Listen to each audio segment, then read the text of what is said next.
A mediação avaliativa, ela é bastante comum nos Estados Unidos, normalmente para questões técnicas, em situações de negócios, de empresas, onde ficar discutindo durante muito tempo, mesmo numa situação de mediação que costuma ser bastante rápida, né? Mas soluções, às vezes, discussões que demoram dias, significam prejuízos enormes, às vezes, para os negócios. Então, decide-se de antemão que o mediador vai emitir uma opinião, normalmente técnica, ao final do processo de discussão, se não se chegou a um entendimento. Interessante só frisar que se mantém, né, o protagonismo. É meramente uma avaliação de terceiro, né? Assim, isso. Ocorre um período inicial, um esforço inicial honesto no sentido de esforço mesmo. As partes vão se empenhar ao máximo para encontrarem entendimento. E aí, só depois, se isso não acontecer, é que vai haver a avaliação. A escola linear ou tradicional de Harvard, o que é importante focar, assim, são os princípios, né? Que ele é baseado nos 4 princípios da escola de Harvard, que é separar a pessoa do problema, né? Então, saber que as outras pessoas que estão participando ali também estão cheias de emoções, cheias de percepções que vão interferir, saber que aquilo ali faz parte do ser humano, né? Então, não conseguir separar isso da questão que você precisa resolver naquele momento. Não focar nas posições, mas nos interesses. Então, se você fica focado nas posições, você vai acabar tendo um embate, né? E assim, as posições seria bem superficial, assim. Na verdade, é uma estratégia que você utiliza achando que você vai alcançar o seu interesse. Então, quando a gente explora melhor por que você está com aquela posição, você consegue chegar em qual é o interesse da pessoa. O terceiro princípio seria, então, pensar alternativas de solução de benefício mútuo.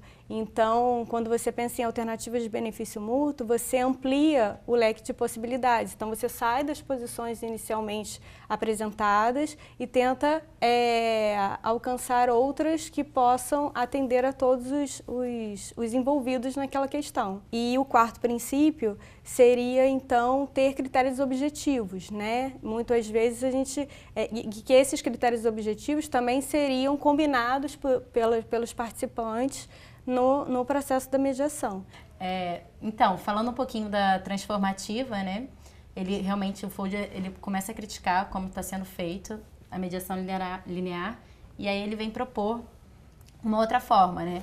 Ele diz, então, que o foco para ele deveria ser na transformação de uma relação conflituosa, que não é a transformação da relação, e sim de como se dá o conflito, que o conflito, ele enfraquece as pessoas. Então, o foco dele é empoderar as pessoas e reconhecer o outro, né? As tentativas do outro na sua direção, as oportunidades que se dá ali. Então, que tem que transformar essa relação conflituosa por causa do conflito e não da relação em si.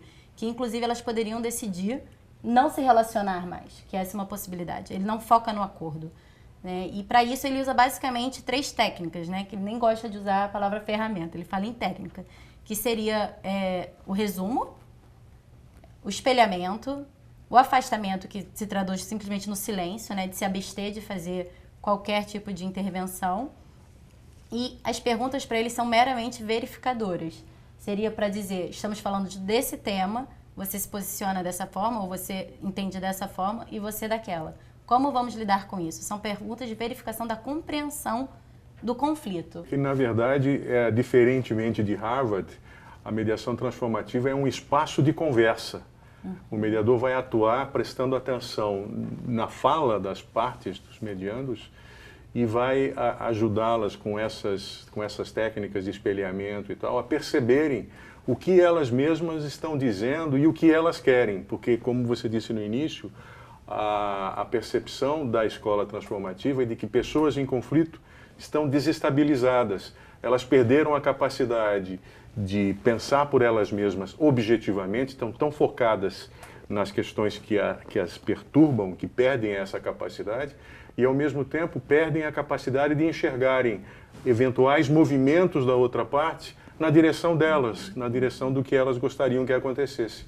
A escola então trabalha esse diálogo entre as partes no sentido de resgatar esse poder e essa capacidade de reconhecer movimentos no outro. E nesse sentido do empoderamento, né, eles também colocam no nível máximo a questão do protagonismo e da autoria. Tudo é feito de acordo com como eles entendem ser o ideal, né? O mediador perde muito esse papel de condutor. Tudo é feito de acordo com o que eles acreditam ser mais adequado. A preocupação do Folger, a crítica dele à mediação linear é no papel de um mediador muito diretivo. Ele quer dar o poder para aquelas partes, para que elas possam sair da mediação com possibilidades de enfrentar novos conflitos de uma maneira diferente, mais fortalecidos e mais reconhecendo e considerando o outro. A circular narrativa, né, que foi organizada e idealizada pela Sarah Cobb, ela parte do pressuposto de que a gente constrói a nossa realidade com base nas nossas narrativas.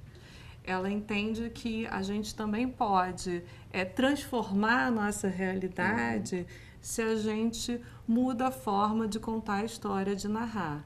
Então, com base nisso, ela vai trabalhar o conflito, né? Então, uma narrativa conflituosa, quando a gente está na narrativa conflituosa, é uma narrativa em que a pessoa escolhe os fatos que ela quer comprovar aquele sentimento dela. E o que a circular narrativa faz é dar ao mediador a possibilidade de trazer complexidade a essa narrativa simplória, né? Então, ela vai dar luz aos pontos daquela narrativa que estão cinzentos, ela vai trazer mais fatos para aquela narrativa, de modo a que se crie uma nova narrativa, alternativa àquela narrativa original e que tenha também, considere também o outro. Ela usa uma metáfora interessante, que você começou a mencionar. Ela diz que o trabalho do mediador na escola narrativa é transformar melodramas em tragédias, né? Porque normalmente as pessoas, quando se referem, quando trazem uma história que ela chama de história dominante, né? Ela não usa o termo dominante, eu acho que ela usa outro termo, história. Ela é normalmente uma história desidratada, porque ela tem aqueles pontos que satisfazem o ponto de vista de quem trouxe. E o trabalho do mediador é hidratar essas histórias com reflexão e na direção que produza um novo contexto e que, portanto, ressignifique os pensamentos e aí ofereça soluções, né, para a questão que está sendo trazida, né, para as questões que estão sendo trazidas. Então, fazendo um resumo, a gente tem, na verdade, Harvard com etapas. A gente tem a escola transformativa, que, na verdade, é um espaço de conversa, onde o mediador vai atuar especificamente com as falas trazidas diretamente pelos mediandos. E a última escola, onde o foco ele se desloca do conflito para a narrativa, na crença de que, ao se modificar a narrativa, você criará novas percepções sobre o conflito e, consequentemente, oferecerá outras alternativas de solução, né? Acho que essa é a ideia.